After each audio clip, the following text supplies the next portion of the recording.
प्रयागराज के महाकुंभ में गंगा मैली पर योगी बाबा का साथ देकर के उत्तर प्रदेश प्रदूषण नियंत्रण बोर्ड यानी कि यूपी पीसीबी बुरा फंस गया है। एक तरफ जहां योगी बाबा गंदगी ढूंढने वालों को सुअर बता रहे हैं, वहीं दूसरी ओर एनजीटी ने कड़क एक्शन ले लिया है।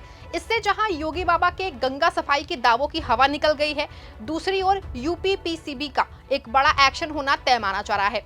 एनजीटी में यूपी पीसीबी ने कौन सी रिपोर्ट मांगी है और क्यों योगी बाबा के महाकुंभ में गंगा को साफ होने पे दावा एक बार फिर से खोखला साबित हुआ है, ये सब कुछ मैं आपको अपनी इस रिपोर्ट में बताऊंगी। साथ ही इस पर भी चर्चा करूंगी कि एनजीटी ने 24 फरवरी को फिर क्यों सुनवाई की है। नमस्कार, आप देख रहे हैं 4 PM और मैं हूं आपके साथ सिमरन। दोस्तों, प्रयागराज के महाकुंभ में यमुना और गंगा साफ है या नहीं, इसी को लेके गजब की राजनीतिक नूरा कश्ती चल रही है। आपको बता दें कि 17 फरवरी को एनजीटी ने एक सुनवाई की थी। इसमें केंद्रीय प्रदूषण नियंत्रण बोर्ड ने एनजीटी के सामने एक रिपोर्ट पेश की थी। इस रिपोर्ट में कहा गया कि गंगा का पानी न स्नान करने लायक है और ना ही आमचन के। इसी के बाद तो योगी बाबा भड़क उठे थे। उन्होंने केंद्रीय प्रदूषण नियंत्रण बोर्ड की रिपोर्ट को झूठा बताते हुए उत्तर प्रदेश प्रदूषण नियंत्रण बोर्ड यानी कि यूपी पीसीबी की एक रिपोर्ट विधानसभा में पेश की। इस रिपोर्ट में दावा किया गया है कि गंगा का पानी ना सिर्फ नहाने लायक बल्कि पीने के लायक भी है। यूपी पीसीबी की इस रिपोर्ट के बाद उत्तर प्रदेश प्रदूषण नियंत्रण बोर्ड और केंद्रीय प्रदूषण नियंत्रण बोर्ड में ठन गई और ये भी समझ में नहीं आ रहा है कि कौन सी रिपोर्ट सही है और कौन सी रिपोर्ट गलत है। दरअसल सीपीसीबी ने अपनी रिपोर्ट में 73 जगहों के सैंपल लिए थे और हर पॉइंट की अलग अलग रिपोर्ट दी थी। इस रिपोर्ट में पाया गया था कि गंगा के पानी में सीवेज के अंश पाए गए हैं।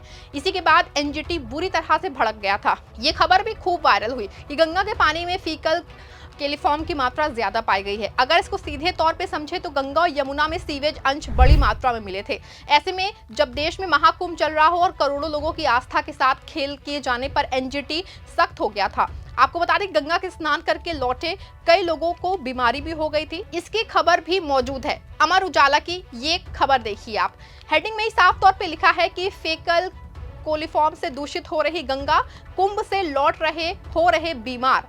आपको बता दें कि इसी तरह की तमाम खबरें देश के राष्ट्रीय न्यूज़पेपरों में आई है, लेकिन इस तमाम खबरों को दरकिनार करके स्वतः सुखाए में ही अलग राख निकालते रहे हैं। योगी बाबा को लगता है कि अगर व्यवस्था के खिलाफ आवाज उठा दी गई तो महाकुंभ के खिलाफ आवाज वो उठाई जाती है, लेकिन ऐसा कतई नहीं है। जबकि अव्यवस्थाओं के खिलाफ जो है वो आवाज सिर्फ इसलिए उठाई जा रही है क्योंकि श्रद्धालुओं को दिक्कत में सुधार हो, प्रशासन सजग रहे। लेकिन योगी बाबा के मन में आवाज उठाने वालों के वो क्या कुछ चल रहा है, आप भी सुन लीजिए। आगे एक और बात कहते हैं, किसी ने सच कहा कि महाकुंभ में जिसने जो तलाशा उसको वह मिला। गिद्धों को केवल घास मिली, सूअरों को गंदगी मिली, संवेदनशील लोगों को रिश्तों की खूबसूरत तस्वीर मिली, आस्थावानों को पुण्य मिला, सज्जनों को सज्जनता मिली, गरीबों को रोजगार मिला, अमीरों को धंधा मिला, श्रद्धालुओं को साफ सुथरी व्यवस्था मिली, पर्यटकों को अव्यवस्था मिली, सद्भावना वाले लोगों को जाति रहित व्यवस्था मिली, भक्तों को भगवान मिले। मतलब सबने अपने स्वभाव और चरित्र के अनुसार चीजों को देखा है। एक ही घाट पर सभी जातीय वर्ग के तीर्थयात्री स्नानार्थी बिना किसी भेदभाव के नहाते रहे। सनातन की सुंदरता आखिर समाजवादी और वामपंथियों को कैसे नजर आएगी, लेकिन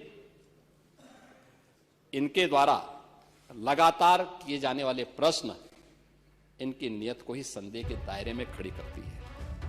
देखा आपने, योगी बाबा लाश ढूंढने वालों को गिद्ध और गंदगी ढूंढने वालों को सुअर बता रहे हैं। लेकिन आपको बता दें कि जहां योगी बाबा विधानसभा में एक और ये बयान दे रहे हैं, दूसरी ओर एक बार फिर से एनजीटी एक्शन में आ गया है। दरअसल 24 फरवरी को एनजीटी ने एक और सुनवाई की है। इस बार जो एनजीटी में शिकायत हुई है उससे तो योगी बाबा के दावों को और जोर का झटका लगा है। दरअसल निपुण भूषण नाम के एक व्यक्ति ने बहुत सी वीडियो फुटेज और फोटोग्राफ एनजीटी में पेश करके ये दावा किया था कि महाकुंभ के दौरान लोग खुले में शौच कर रहे हैं। शिकायतकर्ता ने अपनी शिकायत में साफ तौर पे कहा था कि महाकुंभ में साफ सुथरे शौचालयों को ना होने से लोग खुले में शौच कर रहे हैं। इस पे एनजीटी ने यूपी पीसीबी को आदेश दिया था कि पूरे मामले की जांच करके कड़ी कार्रवाई करे, लेकिन यूपी पीसीबी ने इस पर कोई भी सख्त जो है वो नहीं दिखाया और फिर से एनजीटी पूरे मामले पे भड़क गया और यूपी पीसीबी पर जांच करके कड़क कार्रवाई का आदेश दिया। यहाँ आपको बता दें कि जब महाकुंभ शुरू हुआ था उसी के कुछ दिन बाद सोशल मीडिया पर इसी तरह की कई वीडियो वायरल हुई थी। इसमें नदी के किनारे खुले में शौच करने की बात सामने आई थी, लेकिन इस बात को नजरअंदाज कर दिया गया था। लेकिन अब एनजीटी में ये मामला पहुंचने से जहां एक और यूपी पीसीबी बुरा फंसता दिखाई दे रही है, दूसरी ओर योगी बाबा के दावों की भी पोल खुलती हुई दिखाई दे रही है। आपको बता दें कि योगी बाबा के जो बयान पे सपा अध्यक्ष अखिलेश यादव ने भी अपनी प्रतिक्रिया दी है। सपा अध्यक्ष ने क्या कुछ कहा है, आप बयान सुनिए। क्या भगवा कपड़े पहनने से कोई योगी हो जाता है क्या? और हमारे भारत के लोग और खासकर गांव के लोग रामायण को जानते हैं, देखते हैं रामायण को। वो ये भी जानते हैं कि सीता माँ का अपहरण जब हुआ था तो रावण भी साधु के भेष में आया था। ये जन जन जानता है, पूरा प्रदेश देश जानता है।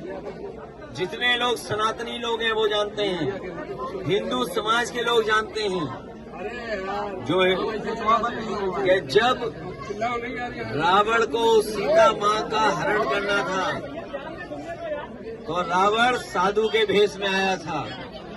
इसलिए हमें और आपको सबको बहुत सावधान रहना पड़ेगा ऐसे लोगों से जिनका व्यवहार भाषा बहुत खराब हो गई है, अनडेमोक्रेटिक लैंग्वेज बोल रहे हैं, जो कह रहे हैं कि सोशलिज्म समाजवादी जानते ही नहीं है।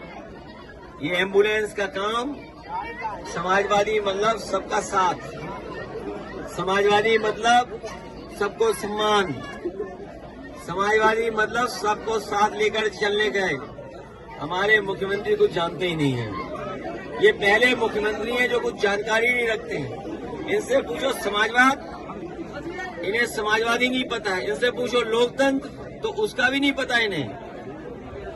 हालांकि सपा अध्यक्ष का बयान तो राजनीतिक है, लेकिन एनजीटी ने पहले गंगा और यमुना में फीकल कैलिफॉर्म की बड़ी मात्रा में मौजूद की और अब खुले में शौच को लेकर जो यूपी पीसीबी को कड़ाई से जांच करने के आदेश दिए हैं, ये कहीं ना कहीं योगी बाबा के दावों को खोखला करते हैं। साथ ही योगी बाबा के अपनी ही केंद्रीय एजेंसी के खिलाफ किए जा रहे दावे सवाल खड़े कर रहे हैं। क्या योगी बाबा के सदन में मरने वालों को गिद्ध और गंदगी ढूंढने वालों को सुअर जैसी अमर्यादित भाषा का प्रयोग करना चाहिए था? क्या महाकुंभ में पहले एनजीटी के मानकों के अनुरूप गंगा को साफ नहीं किया जाना चाहिए था? क्योंकि ये आज की बात नहीं है, बल्कि महाकुंभ से ठीक 1 महीने पहले भी सीपीसीबी ने कुछ ऐसी ही रिपोर्ट दी थी। तब क्यों नहीं योगी बाबा ने इस पर कड़क एक्शन लिया? आपका इस पूरे मामले पे क्या कहना है? हमें अपने विचार कमेंट में जरूर बताएं और इस खबर को लाइक और शेयर भी जरूर करें।